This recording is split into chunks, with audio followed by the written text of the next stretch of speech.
Yes, good morning everyone. For today's video ay dadalaw nga pala muna ako sa San Isidro Labrador kasi Domingo ngayon kaya hindi pa ako papasok sa trabaho kaya dumadaalaw muna ako dito sa San Isidro Labrador para bilang magpapasalamat po kasi kahit na anumang hirap na dinaanan natin sa buhay ay laban pa rin.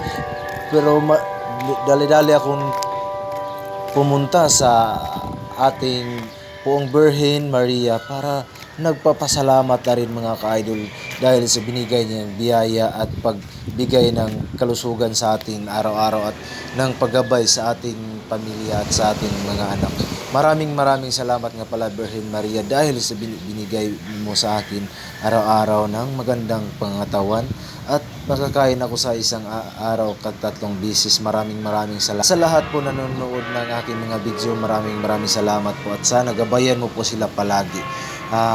For today's video mga ka-idol, pagkatapos nito mga ka-idol, punta naman ako sa aking trabaho para po sa ating pamilya kasi yan po ang ganito talaga ang buhay natin mga ka-idol. Pero sipag lang mga ka-idol.